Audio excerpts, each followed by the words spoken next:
大家好, I'm Martin, and welcome to Short Stories, brought to you by the National Taichung University of Science and Technology Language Center. Today's short story is called Professor Know-It-All. It is based on a Grimm's fairy tale called Dr. Alvesund, and it's number 98 on the Grimm's list. Now, this is a story about a peasant who becomes a genius.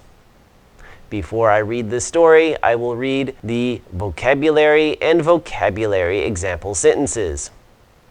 After I have read the story, I will read 4 listening comprehension questions. Are you ready? Let's begin. Vocabulary.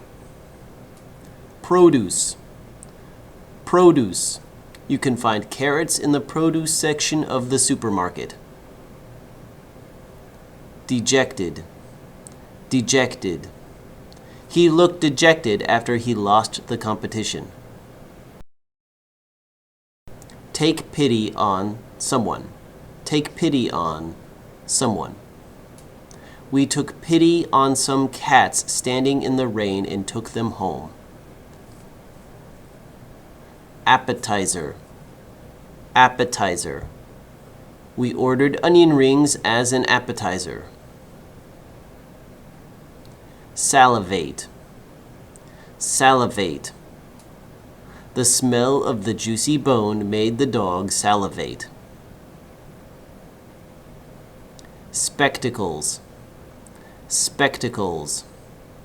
Due to my poor eyesight, I need to wear spectacles. Look the part. Look the part. If you want to be successful in business, you have to look the part. Intellect. Intellect. Einstein was well known for his intellect. Make a run for it. Make a run for it. After robbing the bank, the thieves made a run for it. Genius. Genius. Mozart was a musical genius. Now begins the story. There was once a peasant in Germany named Mr. Crab. He wasn't very bright, but he was kind. One day he went into town to sell his produce. A merchant bought his goods with a gold nugget. Mr. Crab was excited. He went to the local tavern, expecting to buy a fancy meal for himself, only to be told that his nugget was fool's gold and was worthless. He was dejected and hungry. Fortunately, the tavern owner took pity on him and gave him a glass of water and a bit of stale bread to eat. While eating his meager meal, Mr. Crab noticed the town professor sitting at the table next to his. The peasant watched as the professor ate his appetizer, a bowl of warm soup. Next, the professor ate his main course, a piece of schnitzel served with a glass of red wine. Finally, the professor ate his dessert, a slice of Black Forest cake. Mr. Crab was salivating. He approached the professor and said, "Excuse me, I couldn't help noticing that you had a delicious meal. How can you afford to eat so well?"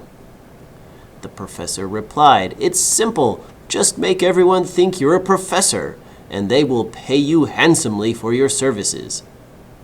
"How do I become a professor?" asked the peasant.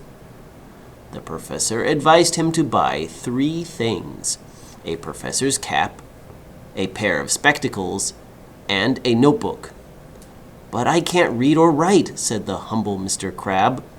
"It doesn't matter," replied the professor. "What matters is that you look the part."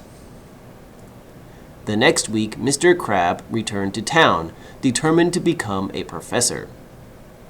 He traded some eggs for a professor's cap. He traded a knife for a pair of spectacles.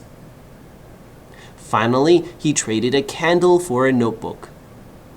He put on his new outfit and felt smarter already. To complete his transformation, he started calling himself Professor Know-It-All. Soon, many local peasants came asking him for advice, and since they were all as dumb as he was, they believed what he said. As his fame grew, the local count took notice. He sent a messenger with a letter to Professor Know-It-All to invite him and his wife to dinner. After the messenger explained the contents of the letter, the professor happily accepted the invitation. When they arrived at the count's mansion, they were escorted to the study. The count then explained why he had invited him. "You see," explained the count, "some of my wife's jewels have gone missing, and we have no idea who took them. Can you use your vast intellect to help us solve this mystery?" Professor Know-It-All answered, "Of course, but let's eat dinner first." He was very excited to finally eat a 3-course meal. What the fake professor and the count did not know was that the jewels were stolen by 3 servants. They were hiding the jewels and waiting for an opportunity to make a run for it. When the appetizer was brought out, Professor Know-It-All nudged his wife and said, "That's 1." The servant overheard this and was suspicious. When the main course was brought out, the professor nudged his wife again and said, "That's 2." Again, the servant heard this and began to worry that the professor was onto them. Finally, the dessert was brought out, and just as before, the professor said, "That's 3." Now, the 3 thieves were in a panic. "Does he know?" they asked each other. They decided to test his intellect. The head servant told his master that they had prepared a special surprise dish and invited the brilliant professor to guess what it was. "That sounds like a fun game," said the count. Now everyone was staring at Professor Know-It-All, waiting for an answer. Sweat began to drip down his forehead. Let me just check my notebook," he said. Let's see. Now the professor was in a panic. He had no idea what the surprise dish was, and he didn't want to look foolish in front of everyone. "Oh, you poor crab," he said to himself. The count lifted the lid off the dish and exclaimed, "You did it! How did you know they were serving crabs?" The professor smiled and said, "I could tell from your letter that you wanted a couple of crabs for dinner." The count clapped his hands and shouted, "Remarkable! You'll definitely find those jewel thieves." The thieves, now believing Professor Know-It-All to be a true genius, decided to confess to him in private if he agreed to help them get clemency. They told him what they had done and where they had hidden the jewels. After the meal, the professor solved the case, and the count and his wife were so grateful that they paid him a pound of solid gold. The thieves were given a slap on the wrist and reassigned to the stables to collect manure. Professor Know-It-All and his wife returned home with full wallets and full bellies. Listening questions. 1. Why couldn't Mr. Crab buy dinner for himself? A. He wasn't hungry. B. He was too tired. C. He didn't like to eat schnitzel. D. He didn't have any money.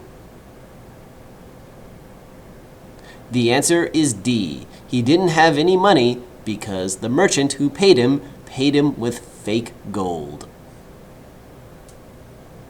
Question 2. What 3 things did Mr. Crab need to look like a professor? A. A broom. a pen, and a book. B. A pen, a pencil, and a brush. C. A cap, a dictionary, and robes. D. A notebook, a cap, and glasses. The answer is D. Question 3. Who stole the jewels? A. The Count. B. The Count's wife. C. 3 servants. D. Professor Know-It-All. The answer is C. 3 servants. Question 4. What was the secret dish? A. Schnitzel. B. Soup. C. Crabs. D. Steak. The answer is C. Crabs. Well, that's the end of today's short story. I hope you learned the important lesson here, which is that appearances matter more than ability. Or at least I think that's what the lesson is. Anyway, thank you for watching. I will see you next time. Bye-bye.